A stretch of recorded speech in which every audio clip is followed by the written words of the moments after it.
how do you, if you have no idea how to analyze a piece of music, whether it's because you want to understand the actual music, whether it's because you want to reverse engineer some of the sounds, understand it better, one of the things you're going to want to do is get it imported into your digital audio workstation. I'm using Cubase, not the latest version because I don't need it. But yeah, I've got Cubase here. That's what I'm going to be using. If you're not a Cubase user, hopefully the tips and things that I go through, you should be able to apply to your own piece of software, hopefully.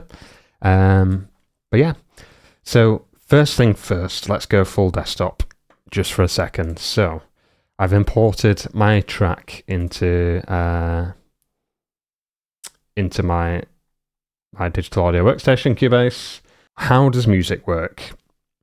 If anyone has no idea how music works, you've got three ingredients. Besides the instruments you're using, what's the tempo or the feel of the track? What's the key signature? So what key is it in? Is it in G? Is it in G minor? Is it in C major? Is it in... Yeah. And then you've got the rhythmic kind of structure as well, which is the time signature. So time signature, without going too in detail with it, most tracks tend to be in 4/4. So you've got 4 beats to a bar. So if I was to do 4/4, you're going to hear a click.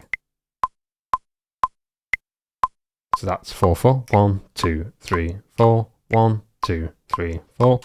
And then that's directly related to your tempo. So if I've got a really fast tempo, let's say it's 180, that measure of 1, 2, 3, 4, you just speed it up. So 1, 2, 3, 4, 1, 2, 3, 4. That's at 180 BPM. So you get your track imported into your software. Those are the three things you need to be able to figure out quite quickly. I say quite quickly, let's assume you're doing something professionally. So you import it in, and then what I'm going to do is just listen. Lots and lots and lots of listening and analysing. So some people really get stuck with this. There's two ways of doing it. You either sync up where you've actually got some data. So you see this start here. There's nothing happening on the visual, like before. It's just a straight line, isn't it? So that's the actual waveform. There's nothing happening there. You want to line up the start of where there's something actually happening, round about where the beat is. So I'm going to start it on 2. And then you can either visually look at the waveform and look for all these like spikes and peaks and troughs, yeah? And see if they align roughly on your grid with some part of this. So for example, if I was to play from 25 here, so I'm just looking where all these big peaks are, they don't quite land. If I zoom that in, it doesn't quite land on each of the bars. I wouldn't say, oops, let's go full screen there. I wouldn't say doing it visually is the easiest as a beginner. It depends on lots of things. And I'm just going to try and count it. So I'm going to make sure everything's got my tempo, my metronome going. Let's count it.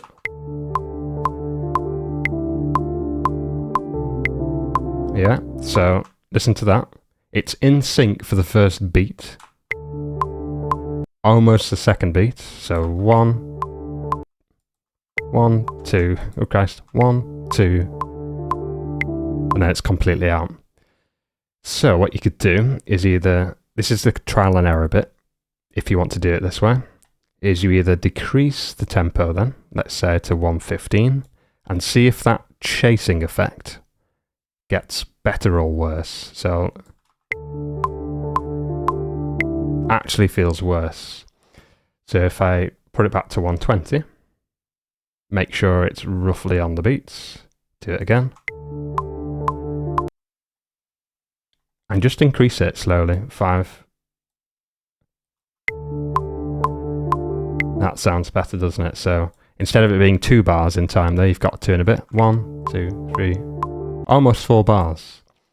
And if I keep creeping that up, I can guarantee you it's going to be about 130 BPM, round about here.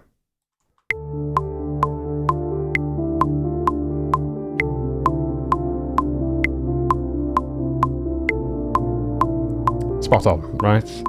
The thing to watch out for here is, does that tempo then change? Does the time signature change? So it's in 4/4. If there's a section where maybe it gets a bit more musically interesting and the time signature changes, the tempo might not change, but if it's in 3/4, it's going to feel very different. So I'll just show you what that feels like. If I change that to 3/4 very quickly. 3/4 is kind of described as a waltz. So it's like 1, 2, 3, 1, 2, 3, 1, 2, 3, like that. So I'll sync it back up. So I didn't realize you didn't see that, but it's okay. So here we go. It'll sound completely different. So it's still in time, but where those kind of main beats land, it doesn't quite feel right. And that's where your time signature is important. So it's in 4/4. We know that's right. Let's try again. So.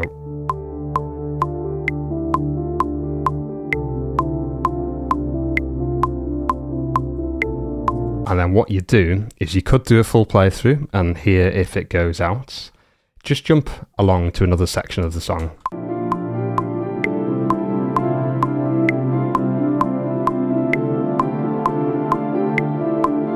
Jump a bit further along.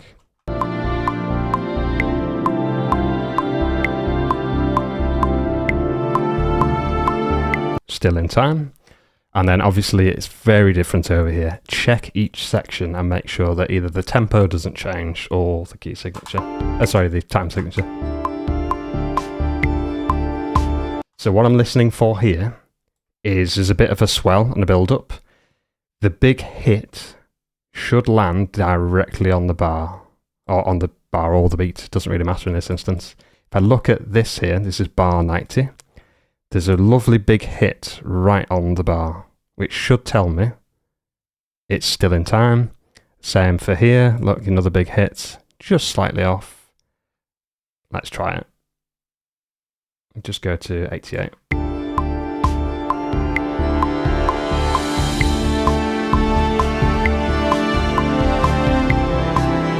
And it's still in time.